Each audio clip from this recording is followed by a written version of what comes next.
Are you struggling to stand out in a crowd right here on social media? Maybe you're tired of feeling like your personal brand doesn't truly reflect your unique talents. In today's episode of Strategy Talks, learn how to harness your magical power and create an authentic brand that resonates with your audience and propels you and your career into new heights. This is Strategy Talks. Stay tuned.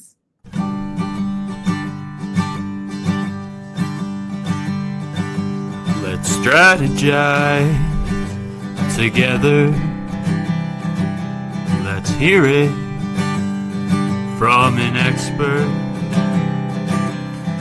Join the conversation, it's informative and free. You and me, let's talk some strategy.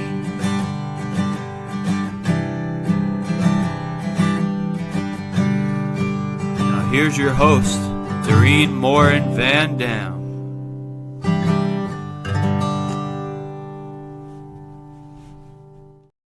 And we are back with another episode of Strategy Talks. I'm so glad you're here. If you're here with us live, let us know in the comments whether you're watching us on Facebook, on LinkedIn, or on YouTube. If you watch us on the replay, we would love to know that too. Put that in the comments. And of course, as always, a shout out to those of you who listen to Strategy Talks as a podcast. Thank you so much for being here with us today. And without much further ado, I'm going to bring onto the stage with me today's guest, Valentina. How are you today, Valentina? Morin, I am so blessed to be here with you today. I just can't wait to jump into this conversation. I know, me too. And I'm just realizing that our names are not underneath. So I'm going to go see if I can fix that while we say hello to each other. We're going to talk about personal branding. I can't find it. Never mind. We know who we are, right? Doreen and Valentina. All right. We're good. This is what happens when you're live and you're recording. So personal branding strategies, let's dive right in. You're a personal branding expert. Valentina, what are the key elements of a strong personal brand, and how can individuals identify that magical power to stand out in their industry? And because it's just really hard. We know that, there might be 20 LinkedIn experts and there might be 30 video editors. And how can somebody stand out and build a personal brand that really converts your visibility into customers? It's funny. I want to get started with the story of how we met. So for years, I've known about you, and talk about a strong personal brand. You with your glasses and they're orange. And, I don't know if it's because you're Dutch, but it's like, it's one of those things that it just stands out. So when I met you in real life in Boston for a conference, out of hundreds of people, there's hundreds of people in this conference, I bonded with you more than anyone else. And I was so grateful for that experience, to have that one-on-one time with you and to just riff off ideas off of each other. And it was so important. And when you talk about a personal brand, that's your story. How do you stand out from other people? Whether you speak differently from a different country, maybe it's your heritage, maybe it's your background, maybe it's the stuff that you went through, maybe it's the schooling or lack of education like you, that you just got into this, maybe 12, 13 years ago. So that is a good brand. It's the consistency. And like yourself, you always wear the cool glasses. And I think about a strong brand, it's your accent, it's how you talk, it's how you present yourself on a consistent basis. So it's everything. It's the words you speak. It's how you look, how you sound. Exactly. It's everything. Now, now I'm going to go off script here, but the personal brand, how do you find it? So this is kind of where, and I can tell this story, and you probably have not heard this, but the orange glasses, and this is a secret for everybody. Okay. Orange glasses used to be. I'm listening. Yeah. Orange glasses used to be not real orange glasses. They used to have just fake lenses in them. Now they're real, because now I'm quite a bit older. But for about 10 years, those glasses were not for anything other than my branding, right? They were there to help people recognize me online and offline, right? And it worked. Yeah, I'm shocked. And it's funny, you were going to tell me about a story. So I think about this story, and I've said this so many times. I was at Mark Schaefer's Uprising conference, and I was speaking in front of everyone, and I told them, this is my story on branding. It was in the middle of COVID, and you know how everyone was going to the home repair store, what was Lowe's, Home Depot, whatever. I was there, and I'm from Florida, but I live in Tennessee, and I was wearing a big sun hat, and I was wearing my big glasses, my sunglasses, and my mask and my gloves. And I was not taking the gloves off. I was not taking the mask off because, you know, we were in that phase where everyone was so paranoid. So I was going to the paint section of the store, and I'm just talking to my family like it's all good. Hey, I don't like that paint. I want this paint. And I'm talking, and people and someone turn around, and mind you, again, I'm wearing the glasses, I'm wearing the mask, I'm wearing everything. And they're like, Valentina, is that you? And I'm like, yes, that's me. And she's like, I'm so glad I ran into you because I need you to do a speaking engagement, a paid speaking engagement in the prime of COVID. I was like, this is incredible. And it was all because of the accent. It was all because of how I talk. And it's funny because, you know, here we are thinking we have an accent. We're from a we're from a different place. A lot of us that are tuning in maybe are moving to a new location, and, you know, you have a different accent. And I've been told in the past 12, 13 years since I've lived here that I have an accent. I was actually told this week, and I'm like, you know what? I've learned to embrace that accent because it's led me to speaking engagements and to stand out with that personal brand.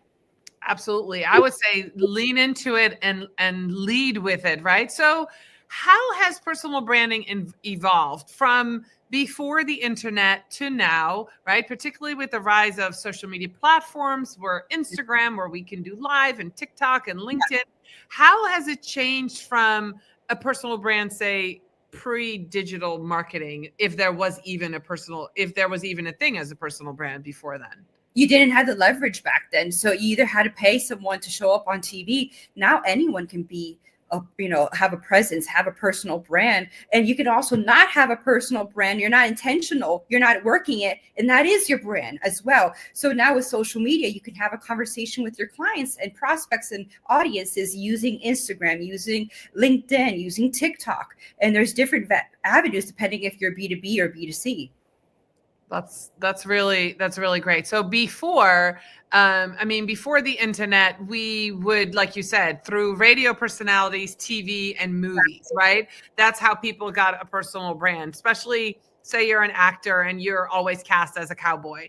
You know, you become that actor, right? Or you're a female and you're always cast as a female as a love interest of, say, a James Bond, right? Then that becomes your personal brand. And the one thing that I want to give to people, and we're going to dive into this in a minute, but Valentina, we know this.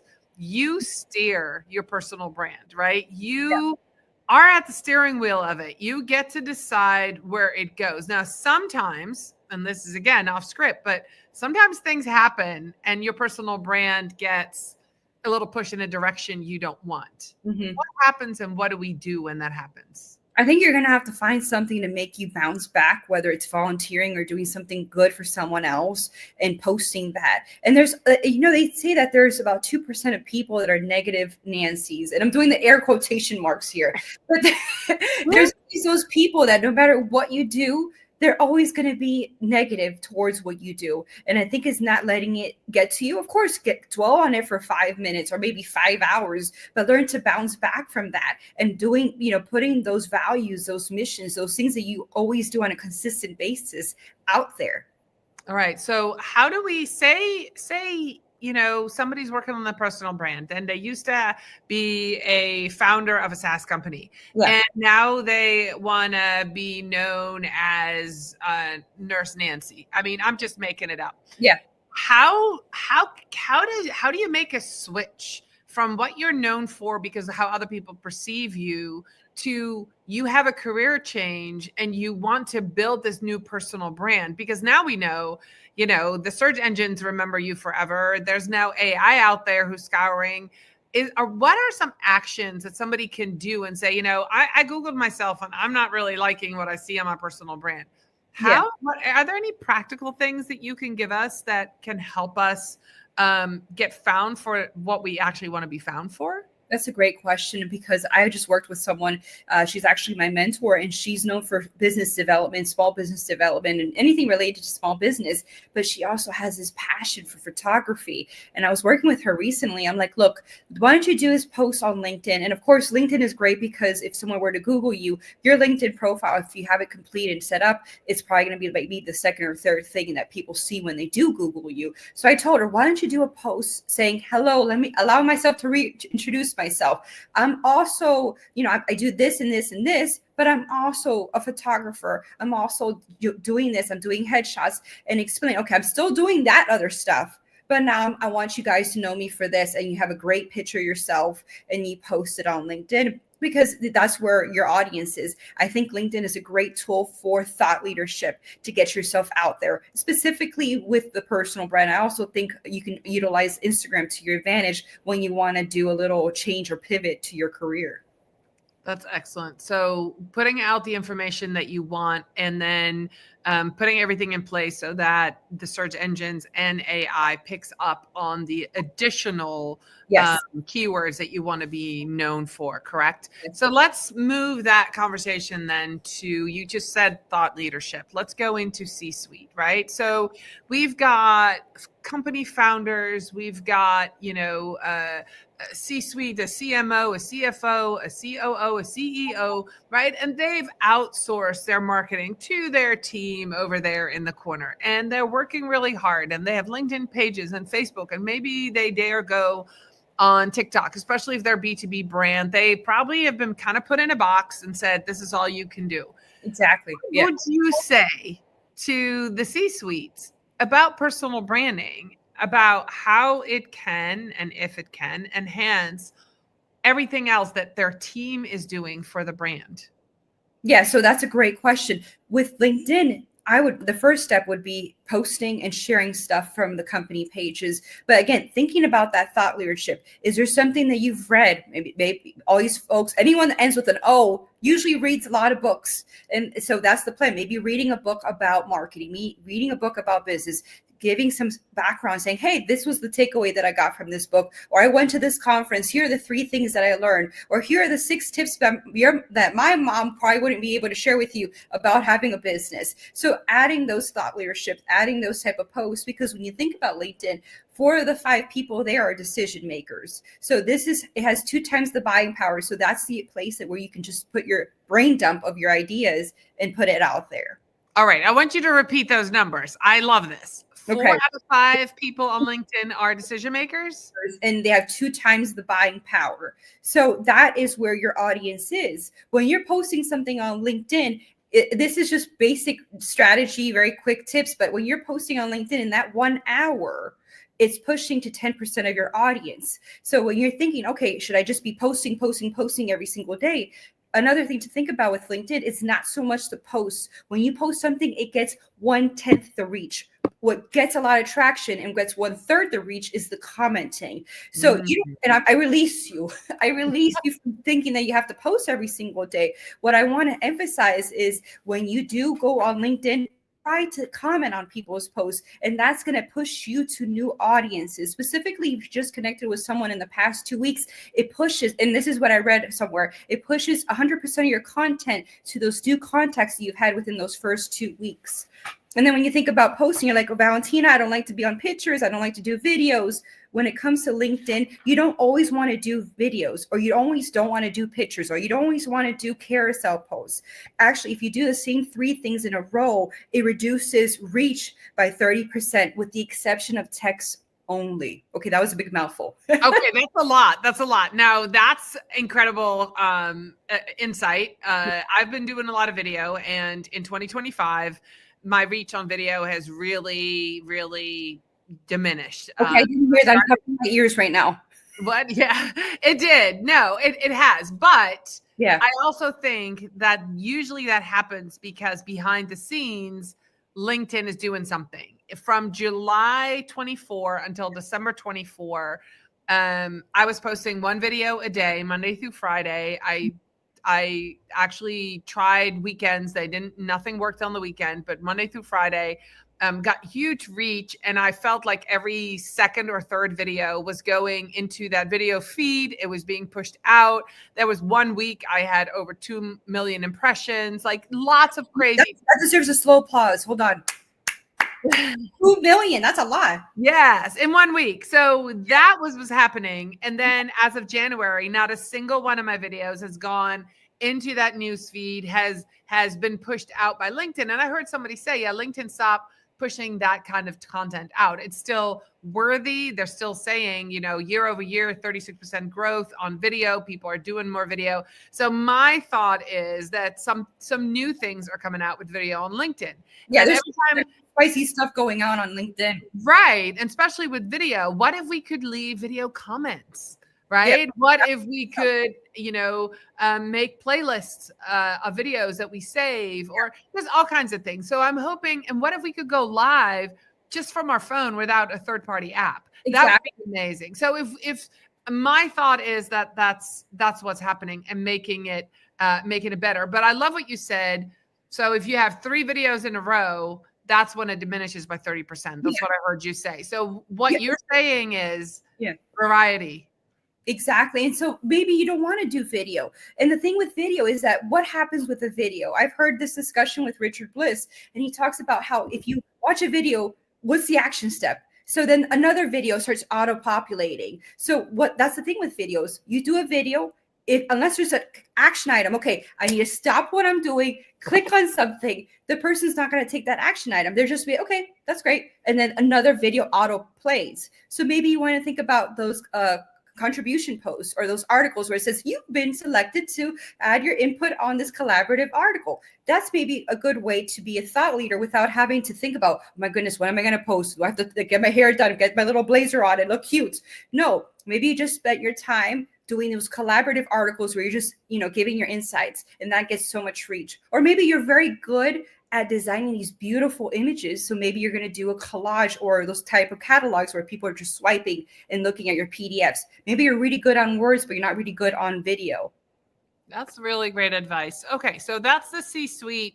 And of course, tap into your team. If you want to do video, if you want to do thought leadership, and if you are reading books, you can say to your team, hey, I have some thoughts. Can you record me? And have them record you on a video or as, an audio, and have them use your content and your thoughts and words into content that they use for the brand as well. And of course, post it on your LinkedIn personal profile.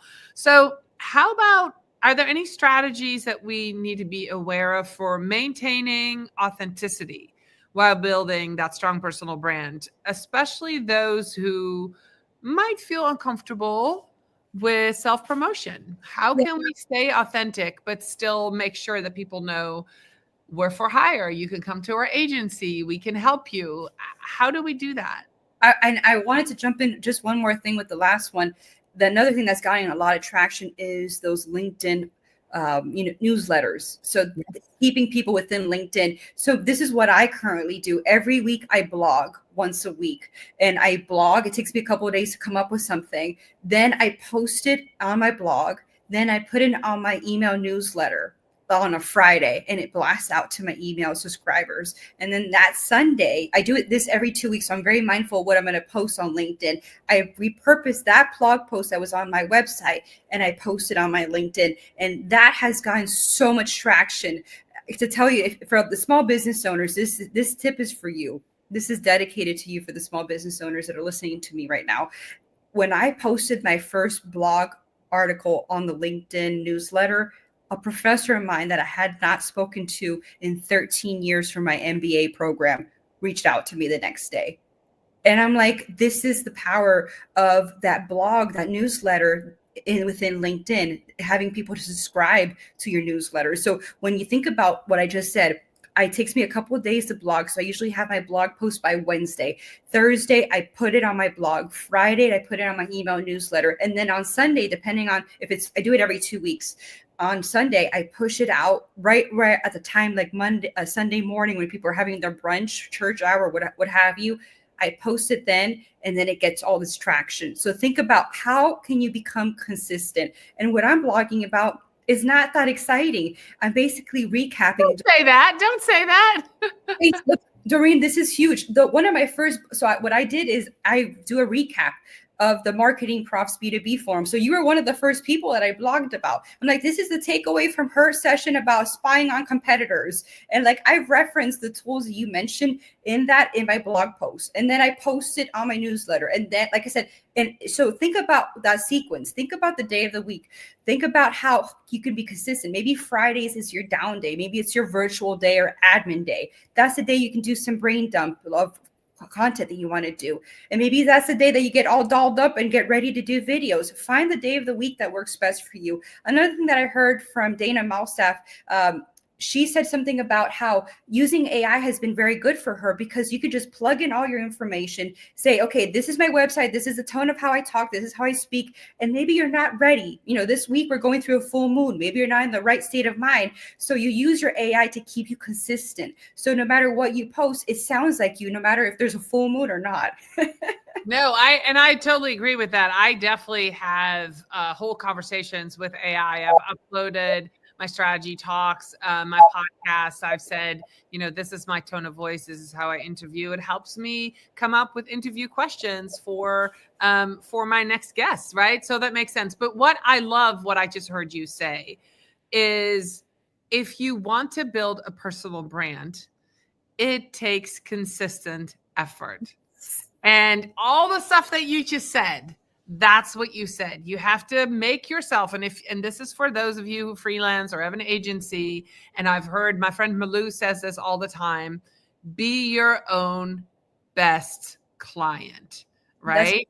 Cool. And so if your best client has a package of 8 hours a week, you should spend 8 hours a week on your own personal brand and your own marketing for your agency as well. Be your own best client, be on the platforms, be visible, do the blogging, do the video. And I just heard you say that in a very personal way. But if you take anything away from this and what Valentina just said is be consistent, start putting information out there, sharing your view, your unique view of the world and what's going on within your industry. And that's how you get known. I absolutely love it. So you kind of alluded to small business owners. So we went from C-suite, let's go to small business owners, right? How can they balance that personal brand with their company brand? And is there ever a time that they should prioritize one over the other because they have so little time?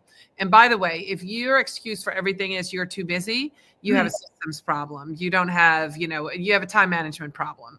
Don't use busy as a reason to not work on your personal brand. Give up something else that is not going to help you be more visible, right? Give up something that is not going to bring money in. Make sure that you prioritize this. But how can small business owners do that? And how, do they, for example, my business is Morin Media. I don't talk about Morin Media all the time. I talk about my personal brand, Doreen. People hire me. Yes, it's under Morin Media, but I don't prioritize the name of my agency because you see is what you get. You get me, right? Yes, I have some VAs, but all the conversations are with me. So how does somebody who has a small business, how do they navigate that? Yeah, that's a great question. So it's kind of like what you just said right now. No one knows me as Beyond Engagement. They know me as Valentina, like you. We don't have like Sherry Madonna. We don't have like the whole last name, but you just go by that first name. So that's the thing. So when I post something, it's me as Beyond Engagement. So maybe once in a while I'll post on my business page, my actual business page, but I'm sharing some stuff to my personal. But I try to post all the time there, especially if I'm doing an interview with someone, and especially if I'm behind the picture itself, I try to post it there. But again, it's a delicate balance. A lot of people say they have separate accounts, like on Instagram. Some people have just their personal or their business. I don't have time to manage two. So I'm posting as Valentina at Beyond Engagement. So when I think about what I'm posting, is it going to benefit my 3 different personas that I cater to? Is it going to tap into those 2 industries? So I try to keep it simple, and I just have one thing on Instagram. On LinkedIn, I have my personal, and then I have my company page. If I'm doing a workshop somewhere, I will post it on my business page. But if I'm saying something that's coming out of my mind, thought leadership is coming out as Valentina. All right. That makes a lot of sense. Okay. So we're nearing the end, but I've got one more question before we get into how people can connect with you. So looking ahead and looking at what's coming up in 2025, are there any specific platforms or features or content formats shaping the future of personal branding that you see that really people need to think about? Like, say they want to take personal branding to the next level. Is it a book? Is it a podcast? Is it a show? What can you say about what's coming up for 2025 and beyond? Someone had asked me that question, and it was earlier this week. She's like, Valentina, I feel for the small business owners that say, hey, what social media platform, what tools, what should I be doing no matter what year? And the problem is, it doesn't matter what platform you're using, what tool you're using. What matters is that you put yourself out there. I know this is a very like cookie cutter answer, but it's the consistency. Things change, the algorithm change, the platforms change, but what matters is that you are putting yourself out there. And think of it as a way that maybe 80% of the stuff that I'm going to post is fluffy stuff, and then I have posts that are call to actions, like sign up for my webinar, sign up for my workshop. But I think no matter what changes, it's what you post out there. And then being relevant to your audience. We talk about LinkedIn. I can talk the whole day about LinkedIn and how that's really good for thought leadership, for SEO, for all that good stuff. But there's also Instagram to build that relationship with your audiences. Yeah, excellent. So Valentina, somebody is listening to you and loves everything you say, needs a thought leader, and needs some help with thought leadership on LinkedIn, wants to reach out to you. How can they, where can they meet you? Where can they find you? How can they connect with you? That's a great question. First of all, I want to do a plug for the most amazing marketing book ever. This book, I wrote a chapter on Instagram. There's 36 authors from 10 countries. So if you're not a book reader, I'm going to tell you, you're going to get a kick out of the Audible version because you got everyone with all the cool accents from different countries. So definitely check out that book and see if you identify with what I'm saying with Instagram. And then if you want to learn more, you can always go to my website, beyond-engagement.com. And I do one-on-one. I love working with people one-on-one. And I also do group workshops or webinars, but that's the best way to connect with me. And what separates me from other people is that I push my clients, and they didn't know they needed that push. Maybe they just need hand-holding. I make them do things that makes them very uncomfortable. So if you don't want to be, if you want to be with someone that just takes it easy on you, then don't work with me. I work with people that want to believe in themselves and that love education, that love to get ahead. Well, I can feel that just talking to you, that you have that energy and you have all these ideas and you're very supportive. So that makes a lot of sense. And I think you're the first one in your season 4 of Strategy Talks that has not only been able to express what they do and offer, but very clearly, I am not for you if. I love that. That is, you're basically you are so in tune to your personal brand that you know exactly not just what is, but what isn't. I absolutely love this, Valentina. This is so perfect for personal branding. Thank you for saying that. I just want anyone, if anyone ever sees you in real life, to put yourself out of your comfort zone and just talk to you, because you, like, I don't want to get emotional, but just meeting you in Boston in real life, you are such a good person with a good heart. And I wish people knew that about you. If you're very shy to go up to the rock stars in the social media industry, don't be scared of her, because she has a great story to tell. And you would do yourself a favor talking to you. Well, I so appreciate that. And I feel the same about you, because I've been following you for a while, and I know you had gone to Mark Schaefer's Uprising. Mark and I are friends. We traveled together to Suriname. So it was one of those, I really need to meet Valentina. And it was like, you know what? This is the true testament to personal branding. You saw me and you knew who I was. I saw you and I knew who you were. That is the power of personal branding, right? Yeah. Years ago, when I first had those fake orange glasses, I went to Social Media Marketing World in 2015, so 10 years ago. I was wearing these orange glasses, my first big major event. I was on Twitter. I was in a couple of different places, and this woman comes up to me. Her name is Steph. She's still my friend. She actually was a guest last year. And she starts talking to me as we're best buds. And she finally, you know, I'm looking at her name tag and finally like it kind of started clicking, but she had no qualms about coming up to me because she saw what she had seen online. And I think that if you can have that connection online and offline, that you're that same person, that's really, then you're doing a good job with your personal branding, guys. So Yeah. Valentina, thank you so much for your sweet and kind words. I can't wait to see you again, maybe 2025, somewhere at another conference. For those of you who stayed all the way to the end, I want to say thank you for being here with us today. Thank you for listening. Thank you for your input. If you have questions, make sure you go to the comments. If you haven't asked them yet, we'll be monitoring those. And really, really appreciate those of you who listened to the podcast and made it all the way to the end too. I'll be back next week with another episode of Strategy Talks. Bye, everybody. See you later.